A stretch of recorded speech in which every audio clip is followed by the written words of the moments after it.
Hello, my name is Bill Kenny, and I'm with Test My Pitch. I want to welcome you to today's webinar on measuring impact, 7.5 questions with Brian Barge from the Evidence Network. And we're really excited to have Brian with us. Brian actually comes to us with an incredible amount of experience. His company, the Evidence Network, helps everybody from, every entity from business accelerators and incubators to economic development agencies, to government innovation organizations, research institutes, universities and college. He helps them really understand what their impact is, and obviously with the idea of helping them improve their funding, improve their efficacy, and so on. I want to say welcome, Brian. Brian, how are you today? Well, good morning, good afternoon, good evening, wherever listeners are. I'm just fine, thank you. Nice, thank you for having me. Well, thank you, Brian. And my name is Bill Kenny, and just so you all know, we have a company called Test My Pitch. We formed about 1.5 years ago through a startup weekend and have been building our business and our customer base ever since. Just so you have a little sense of kind of why we're interested in this discussion is our primary customers are business accelerators, incubators, universities, and economic development organizations. And in the last year, as we've been building the business, I've personally been to over 100 pitch events at all different types of organizations. And we tend to see this exact problem come up where, quite often there's generally a fairly heavy dependence on funding from government agencies or other sources, and these accelerators and incubators and other organizations are really working hard to develop their value proposition and also prove their value to be sustainable. And so the goal of today's workshop is really to get into this issue and really try to understand, number one, sort of how do we understand our impact, and then how do we best represent that. So to share a little bit about the agenda with you, we're going to talk a little bit about understanding impact. We're going to talk about methods for measuring impact. We're going to talk about improving program efficacy, effective impact reporting, and also get into some tips for implementation. I'm going to pop over to Brian's slide deck, and then the way we're going to operate this is almost like a talk show. So we're going to go back and forth between Brian and I, and I'm going to basically just act as an interviewer. So hopefully you enjoy that part of the process, but let me just switch over to Brian's slide deck so we're ready to go.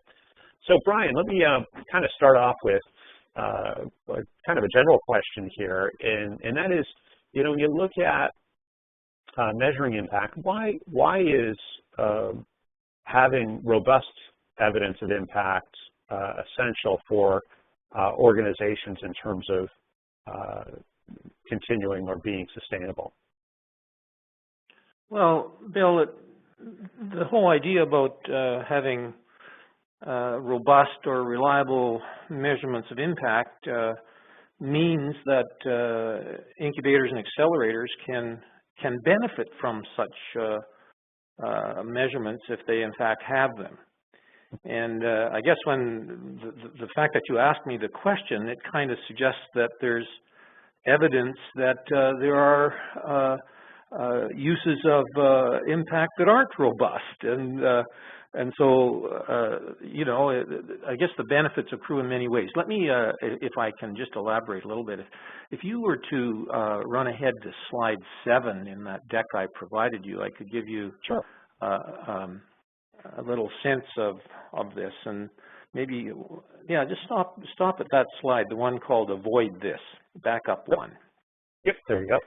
I'm going to give a couple of examples that really point to the importance of robust impact assessments, and then I'll just kind of be a little bit more serious after the examples. But the slide that we're looking at now says Avoid This, and it says STAR finds taxpayer-funded Mars math doesn't quite add up. Well, what does that all mean? And then there's some words at the bottom that talk about flimsy analysis. Well, this is a reputable Canadian newspaper article that came out on August 26th this year, and it's talking about Canada's flagship incubator accelerator business support organization known as MARS. And the issue here is that when a credible paper such as the Toronto Star talks about a credible organization and alleges the math doesn't add up, that really sets a tone for people that read that paper, whether there be boards of directors or funders or companies that are wanting to attach to Mars. It sort of plants uncertainty in their minds. And that's not good for incubators and accelerators, which we know provide value. And I'll show that later as we go along. If you just back up one more slide. Sure. You'll see a headline taken from Forbes, and this was in late June this year. Trouble in Paradise, Why Business Incubators Don't Work. And this is in the same sort of tone as that previous one. So this was one talking, a well-known writer in the U.S. Talking about why incubators don't work. Thankfully, in this case, Tom O'Neill, who is the incoming chair of the National Business Incubator Association, responded to Forbes on this topic. But the point here is that we wouldn't have this kind of debate, which I think is not necessarily constructive, if in fact we were using robust and reliable measures of impact. And the slide just previous to that sort of steps out in a more I would say, skillful way, if you will, of talking about the benefits of robust impact assessments. I'd be happy to go through those in a bit of detail if you wish, but you might give me some guidance on how much time you'd like to spend on this. Well, I think that would be important. Yeah, would you walk us through these? Sure. So the first bullet there talks about one of the benefits, and I would say it's the leading benefit, that if we have robust evidence of impact, then incubators and accelerators can then make their case to funding organizations as to why they merit support.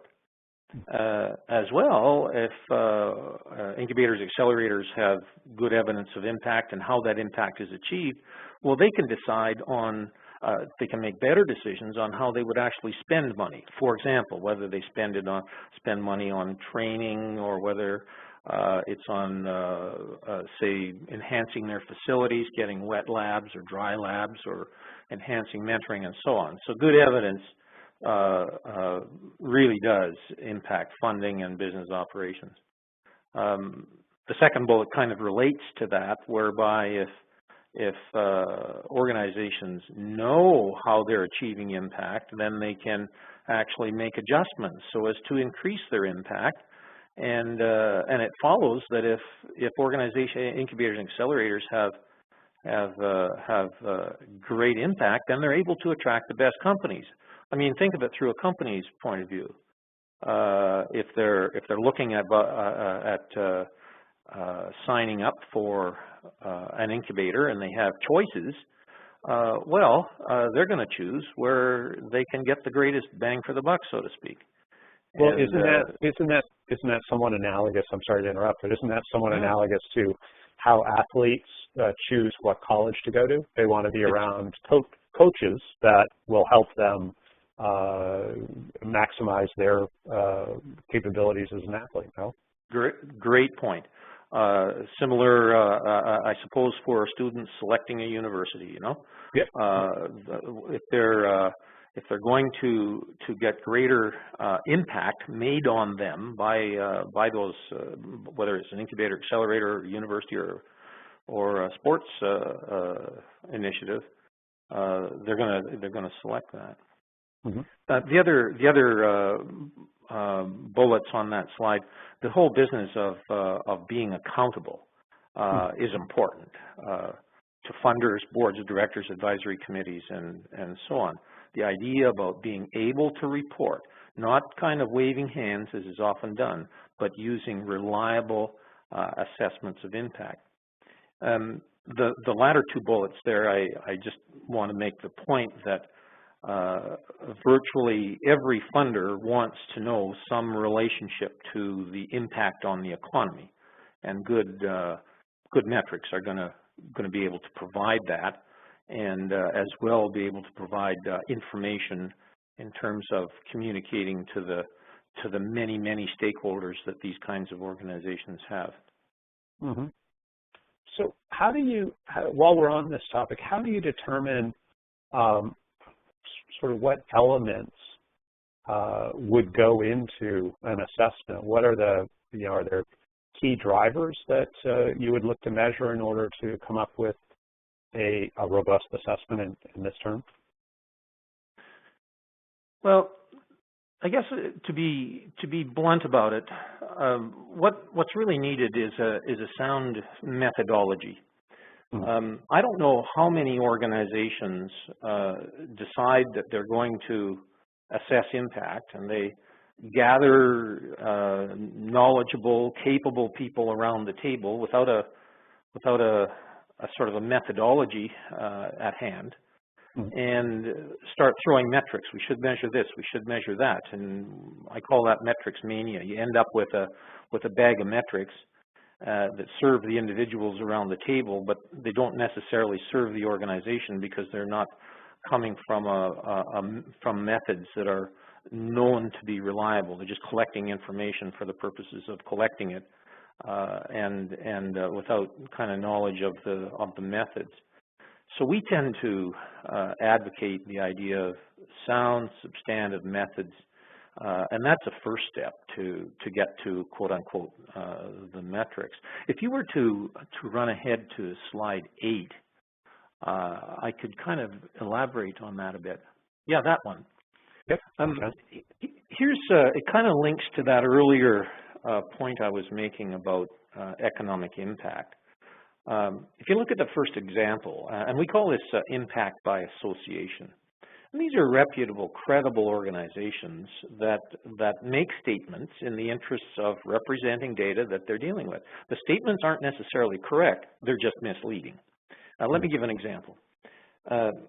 Example 1, Battelle estimates the total employment impact of all research parks in the U.S. and Canada to be more than 750,000 jobs. Well, the reason that statement is misleading is because the research parks aren't making the impact. It's the companies that are making the impact. And so in this case, Battelle is describing the impact of research parks, but it's through association with the companies that are actually making the impact. Example number 2 is kind of interesting. Our phone began to ring when the UBI index was published last year. By the way, that organization values what we do. We're in a different business. They're not in the business of measuring impact. They're in the business of reporting about incubators around the world. But when this is kind of interesting, when that report came out, I had companies calling us, and it was something like this: a top listed incubator generates 2.4 times higher number of jobs per client per year. And the company's calling us, and that I am sure is an accurate statement, but it's impact by association, because the companies are saying, hey, look, the incubators don't generate jobs, we generate the jobs. And so you have that kind of situation, and at the bottom of that slide it says, be careful how you spin it. And so we believe that it's important for robust reporting of measurements needs to get beyond this impact by association. I'll just give you one more example on the next slide, and then maybe we'll drill a little deeper. Look at example 4. This comes from the UBI incubator, one of the companies that was ranked highly in that. They say X companies benefited from participating in Y programs and raised more than Z billion in funding. They actually gave the numbers, and I've put X's and Y's and Z's in there Sure. too. Protect so the innocent. when you look at this, you need to ask the question, well, what would have happened in the absence of the incubator? In other words, what is their portion that would be attributed to them? So this is really about identifying the impact that can be reasonably and reliably attributed to the incubator in terms of helping the company raise money. So in this case, financing raised, I have no doubt that companies raised billions in funding, but what was the role of the incubator, and would have had happened anyway? So this kind of spin, if you will, is not serving the purposes of funders who want to know what the value is being added by the incubators and accelerators as compared to the performance of the companies that actually raised the money. And so it really is a question of sorting out what portion of the money raised or increases in revenues or employment increases in jobs created is attributable. And so that's kind of the centerpiece of this. This making sense so far? Yeah, well, and I say as I look at example 4, I think that it really feels to me like a vanity metric. It's something that it's feel good, but it doesn't have any substance. Yeah, well, it really does depend on the audience. I'm sure that many reading that would feel good about that incubator, and that's fine. It should be reported for those reasons. But that doesn't mean that it's robust and reliable and can be used for decision making, for example, in relationship to funding. That's funding or here. I suppose funding or best practice development. Okay, you haven't really learned anything by that's right. It's not an impact measure. Yeah. So when I think through this issue, I guess it seems to me that true measurement of impact, that data serves, and you've already kind of talked about it, but it serves several audiences. It serves the funder, and it serves the organization itself. It serves the organization's clients. When you look to,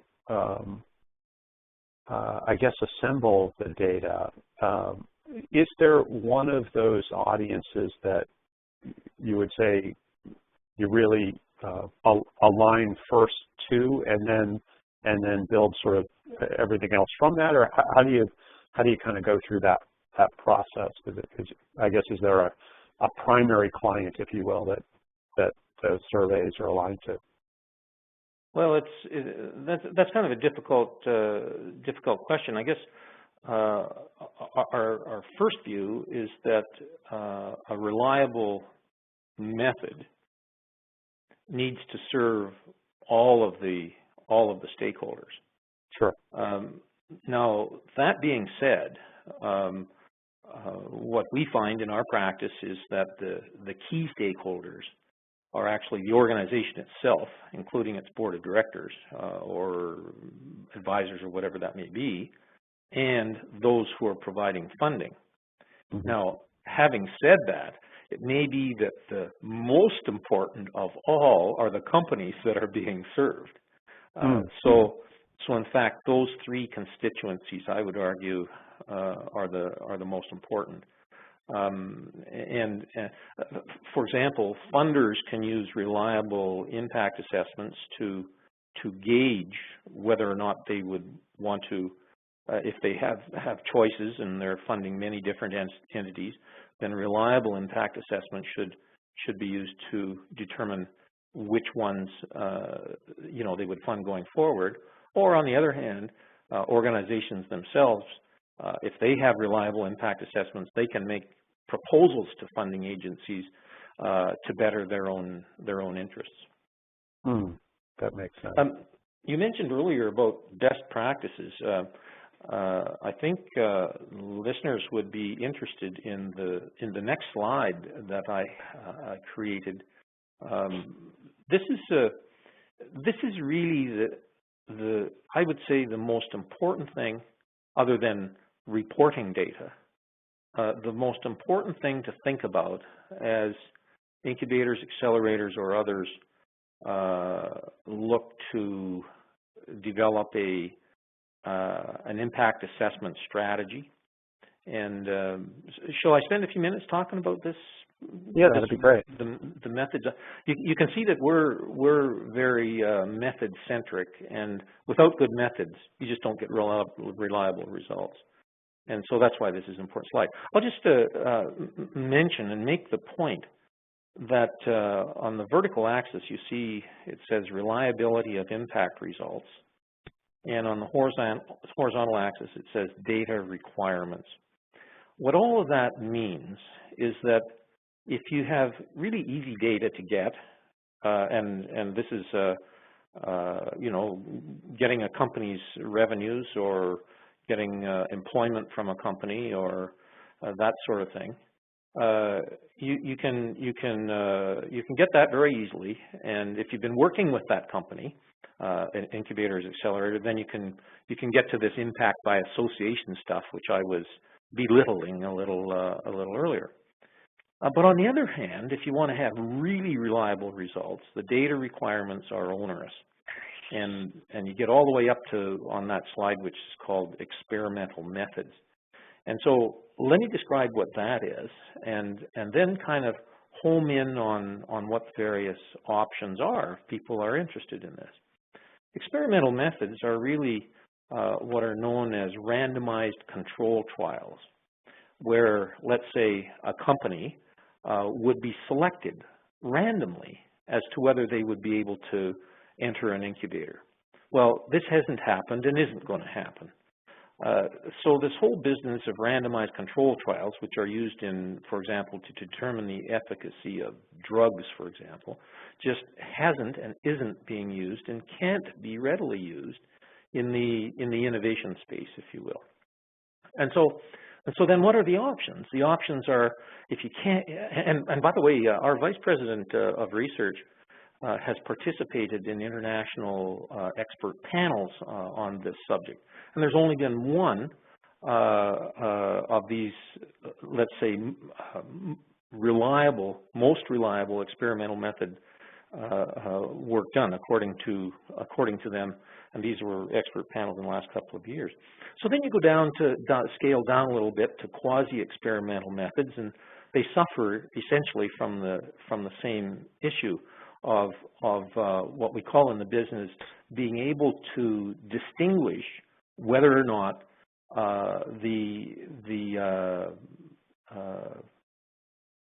whether or not the performance of the company would have happened even without the incubator. So this is the business of separating treatment and selection for the technical people listening.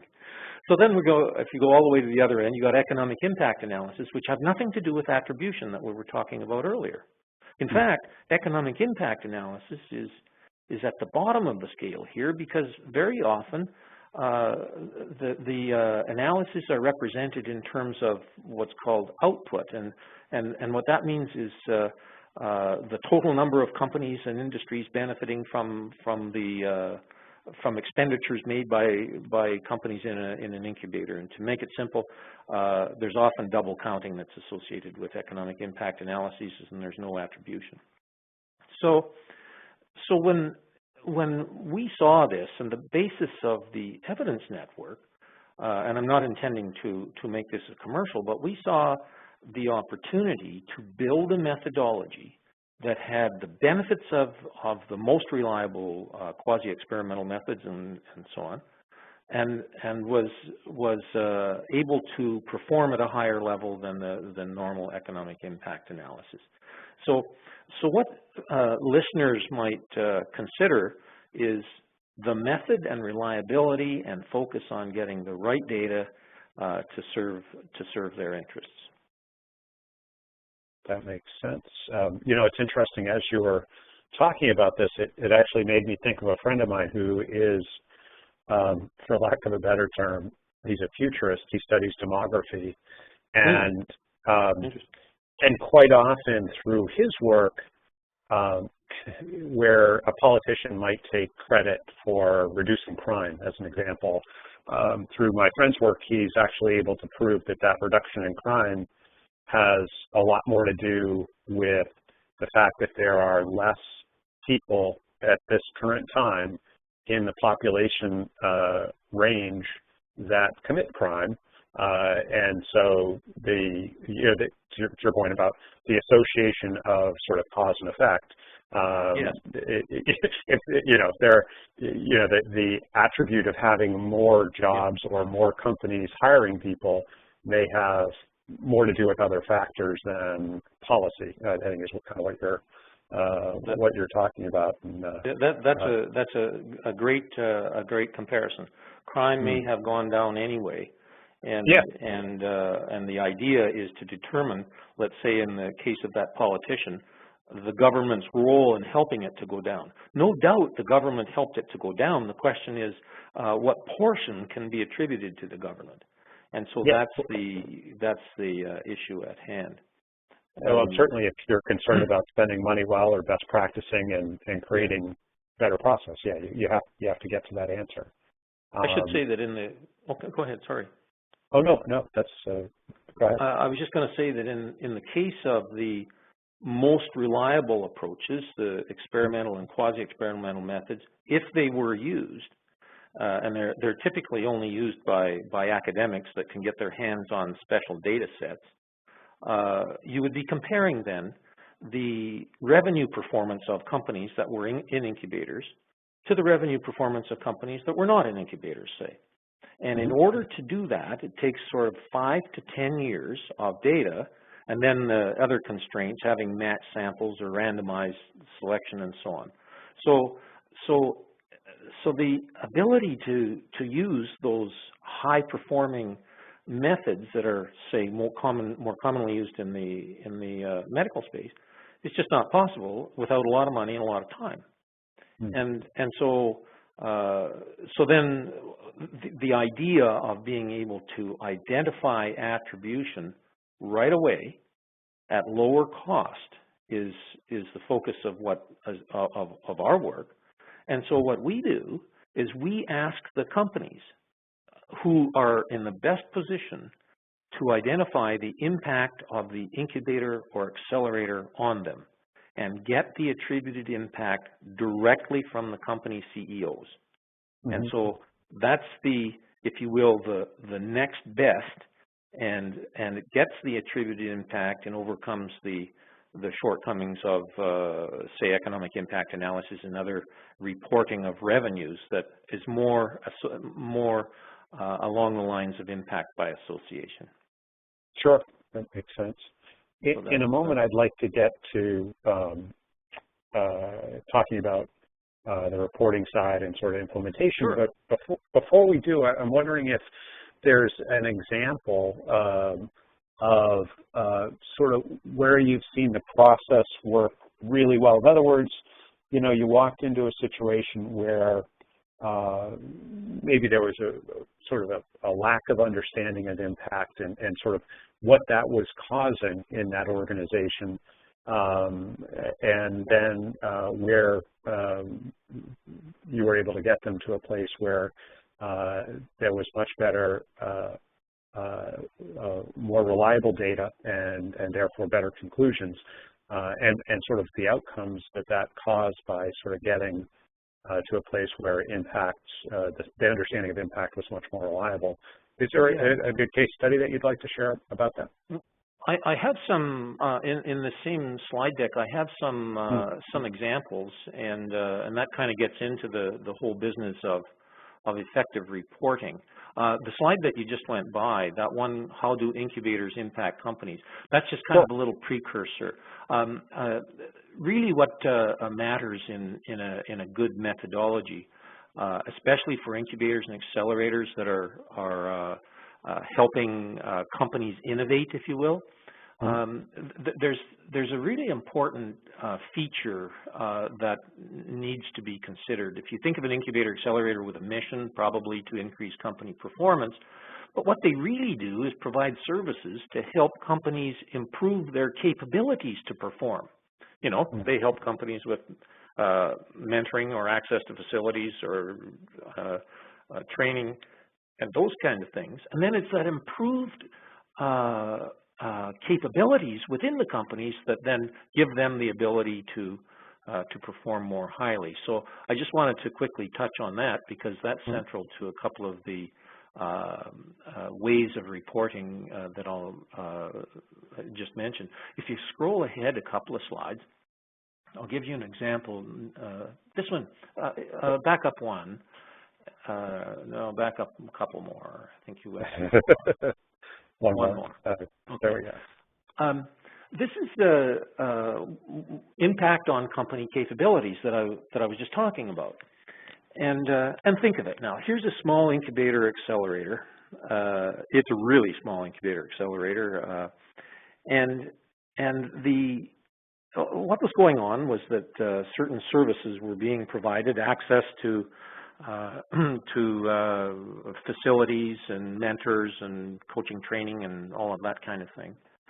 And the companies in the incubator accelerator were asked the questions about the degree to which the incubator accelerator services helped to improve, for example, operational knowledge, you know, human resources, finance, those kinds of operating practices in companies, or strategic knowledge, business plans, market strategies, and so on, all the way around to facilitating access to funding. And you can see that this incubator accelerator, on this radar chart, the black line represents the averages of all of the companies that were in the incubator accelerator are reporting somewhere in the significant impact range across all of those dimensions. In fact, if you look at the operational knowledge measure, 60% of all of the companies reported significant or very significant impact. Now think of it. If this is information that's going to be used by boards of directors or by funding agents, what they're seeing are numbers that are coming from the company CEOs. And these numbers are not ones that are kind of manipulated through statistical analysis. They're just straight reporting on improvements of the company's capacity to perform. And from this, you can get the idea that when the companies say significant or very significant impact, that is the expert judgment of those companies and needs to be taken as reported by the companies. So that's one example about improvements to capabilities. The other thing to note about this kind of representation of the data is that there's nothing to say that these companies even need to be in the marketplace. They can be startups without revenues. In other words, they're not making any economic impact, but the incubator is being attributed impact in terms of improving their resources and capabilities. So measuring company revenues just doesn't work for this particular incubator because company revenues are really, really small. So that's kind of talking through that a little bit. If you're willing, go to the next slide. Sure. And what it's really showing is the impact of this incubator accelerator on company performance, on their ability to innovate, on investments received, time to market, all the way around to improvements in revenues. So what you have here is the views of the company CEOs on the impact of company performance. And even in the case of this little incubator accelerator, 81% of the companies attribute positive change in their revenues, or 88% in improvements in their ability to innovate and so on. And so this is the kind of raw data, if you will, that comes directly from the companies that can serve all of the stakeholders. there's some other slides that I have that are more quantitative in nature, but you might give me some steerage on whether you want to talk this through a little more or just move on to other things, Bill. Sure. Oh, well, I guess a follow-up question here is, you know, as you're just taking a small incubator as an example, I would imagine at some point you look to see if there's a correlation to economic impact, and obviously in this small incubator case, it sounds like the majority of ventures in this accelerator are pre-money or pre-revenue, and so the economic impact is low. But I'm wondering, you know, as you look at, you know, sort of the range of types of companies, or I'm sorry, types of organizations you work with, are you able to see correlation between sort of the abilities of the ventures and the abilities of the principals to the change in the economy, whether it's jobs or you know, fundraising or whatever that may be? You know, I have a slide. If you roll ahead to slide 19. I knew I'd get you down the slide deck. Yeah, I'm not. I guess yeah, back up one. Oh, okay. We'll work on 2 slides here. I've kind of intuited the questions that you would ask. Perfect. Here's one. Here's a direct answer to your question. This we've done this dozens of times over. Here's some 23 intermediaries or programs. In fact, the orange ones on this slide are all incubators or accelerators. Got it. And this shows for each of them the aggregated impact on company revenues. So for example, that bar way over on the right is a program that has achieved $100 million of impact on company revenues. And that's impact attributed to a program. That's the company revenues themselves are much more than that across all of the companies served. Way over on the left, the aggregated impact across all companies served is 100,000. So this does answer your question.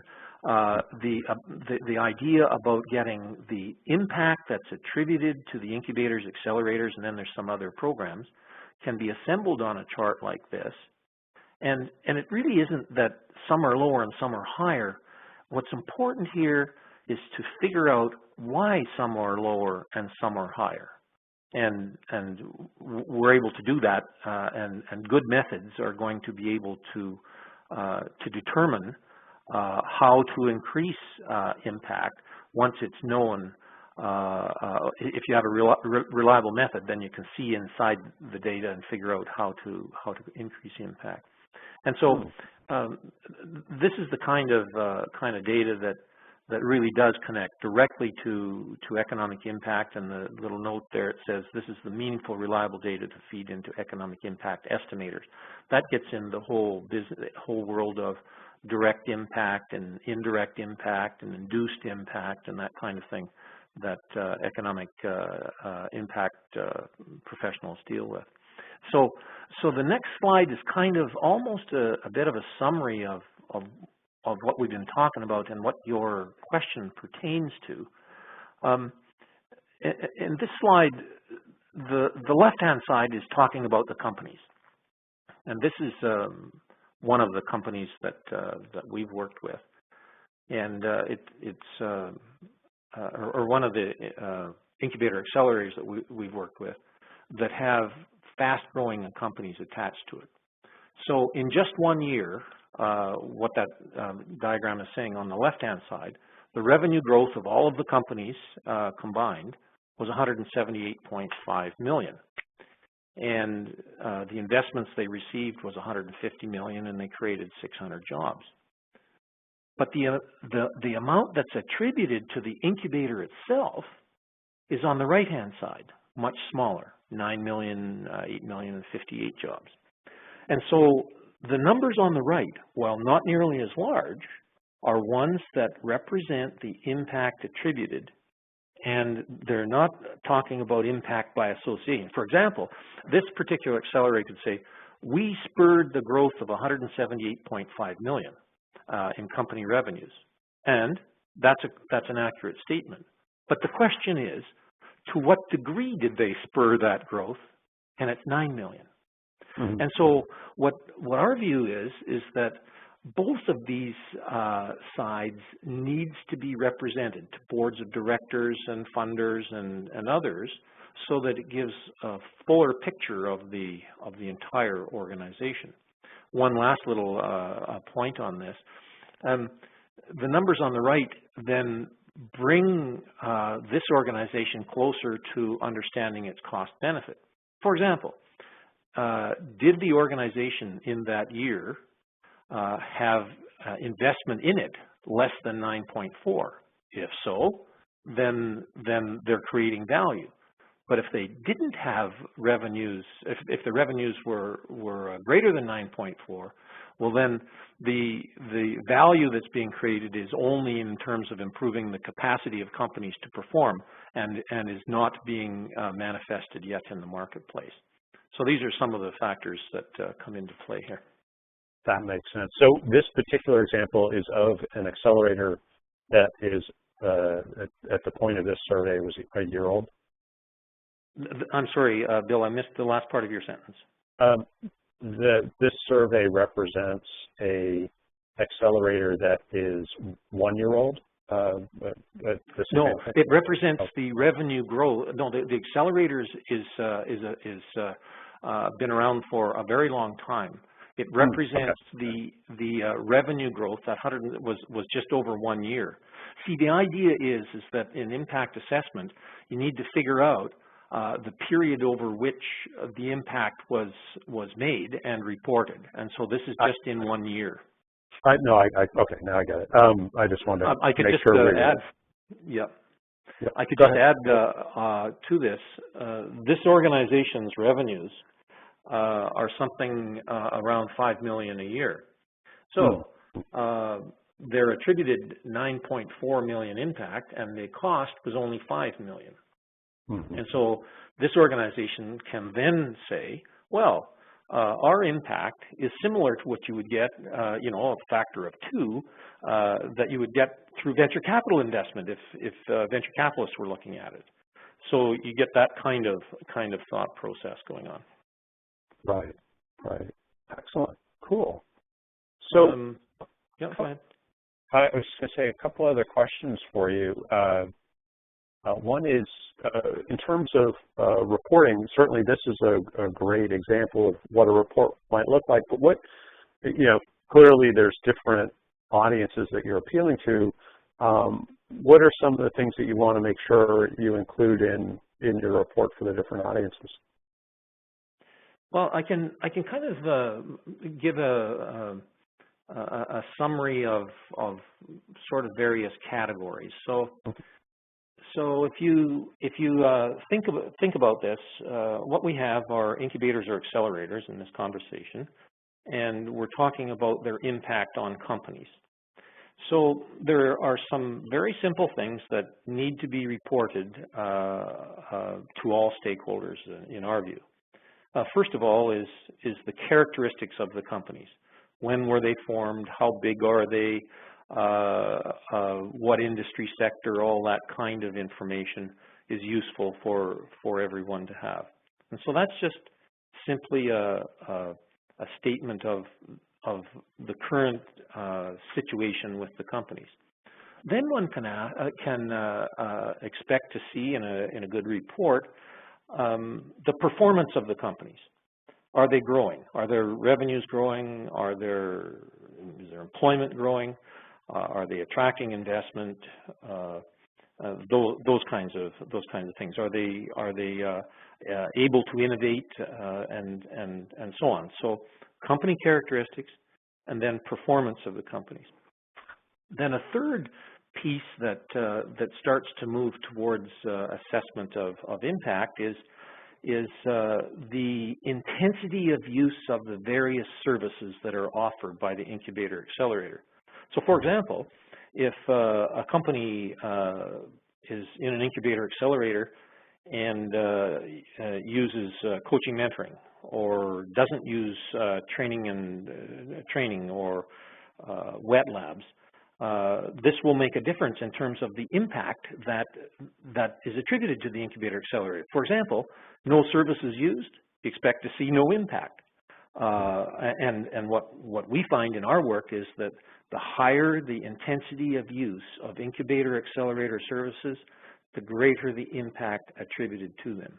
So characteristics, company performance, and then intensity of use. And then there's really three other elements that we think good reports should have. The first of the three elements is the impact on company capabilities. This is critically important for organizations that are supporting venture or startup companies, because they're not in the market and you can't deal with economic impact kinds of considerations. So the improvement to operational expertise and strategic expertise and access to funding and all that kind of thing. The second is improvement to companies' performance, to what degree the incubator accelerator is attributed impact on company performance. That's impact on revenues, impact on employment, and so on. And then the third piece that is really informative is the linkages between the use of the services, the improvements to the company capabilities, and then the improvements to the market performance. When those three are connected together, then the incubator accelerator or the stakeholders of the incubator accelerator can come to fully understand how impact is being achieved and take steps to improve. So those are the kind of what I say, 6 sort of elements that we think that sound impact assessment is going to have. And then at the very end is, well, everybody wants to know what the economic impact is. And that's a good thing to report. But what I want to kind of almost end on is by saying that this is a multidimensional kind of challenge. If you just ask about economic impact and all the companies are still, they're not even in the marketplace, or there may be healthcare companies that take a long time to get to the marketplace with certain products, that's not going to give a full understanding of the impact of an organization. What I'm hearing is that context is important. Yes, it is. It's critically important. Context is important, and a full understanding of impact can't be had with just one measure. There needs to be, the context needs to drive the measures that are actually used. Sure, that makes sense. So it seems to me, and it's certainly what you've talked about very much represents this, that there are a variety of stakeholders in this process, which to me sounds like it makes implementation maybe at times challenging, or something that you really need to kind of think through.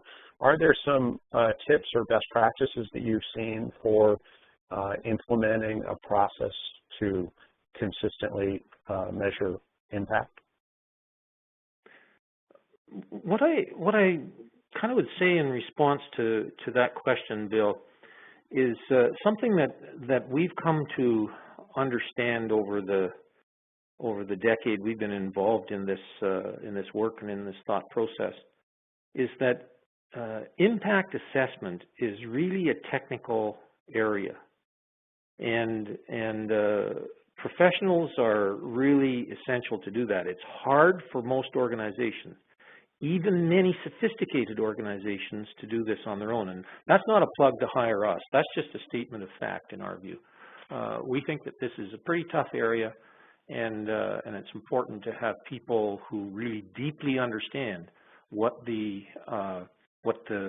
kind of the state of the art is in impact assessment. Our view is that many governments these days are asking for performance using measures that are not state of the art. and they can up their game and get more impact by taking steps in that direction. Then just a couple of other tips that are really important. It turns out that really the only way to collect data in the short term to deal with impact is using surveys. And there's kind of two thoughts that go along with survey development. The first is to make sure that the impact target is very clearly identified. So in the case of what we've been talking about today, the impact target is impact on companies. But if we've been talking about impact on, say, the board of directors, or the impact on funders or associated research institutes or something like that, it would take a very different form. So it's important to be real clear about the target of the impact. And it's easy in the case of incubators, accelerators, because it's obvious that companies are the target.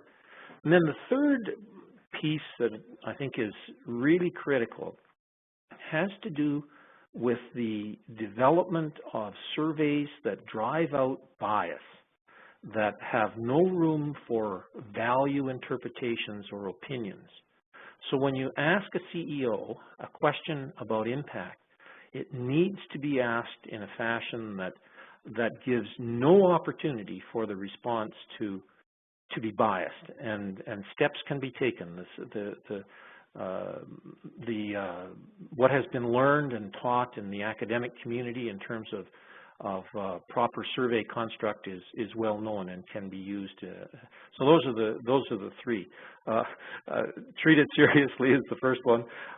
Be focused on have the target clearly identified, and when using surveys, make sure that bias and values and opinions are driven out, and specific impact questions are answered. That makes sense. I guess, it's interesting you brought up the idea of going to professionals. It seems particularly important in measuring impact, particularly where there is potentially political sensitivity. The idea that you're not self-measuring, that you've actually engaged a professional in the process, or a professional group in the process, probably creates a lot more transparency, I would guess, as well. Do you normally find that? Yeah, the whole idea about independent third-party impact assessment is important. That just simply reduces the potential for bias in the assessment. I suppose you don't even need bias; you just need the perception of bias. That's right. The perception of bias is just as bad. So right. So that it's kind of like I hate to say it, but it's sort of like hiring an auditor to look at your financial reports, because the auditor is the independent third party, if you will.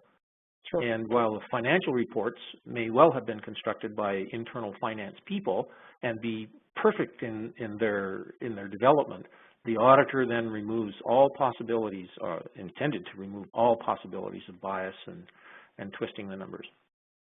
That absolutely understood. Well, let me give you the final word, and then I'll wrap things up. But any sort of summary thoughts in terms of how to be successful, how organizations can be successful in measuring impact, that you'd like to share? Well, I think we've covered a lot of ground here, and what I would say is that the whole area of innovation impact assessment has moved forward, I would say, almost dramatically in the last 10 to 15 years. And so I say just in response to that many organizations worldwide are using methods that are not benefiting from recent developments. The second point is that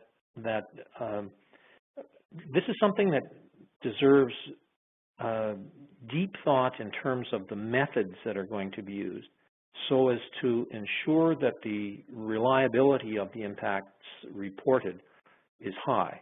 And so the first point I made was methods have advanced a lot.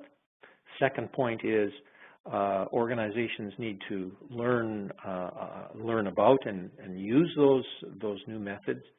And then the third point is that governments particularly, I think, can benefit by raising the bar and demanding that those who get money in support of business development or in support of incubators and so on should report not impact by association, but should report impact attributed to them using whatever method they decide to use.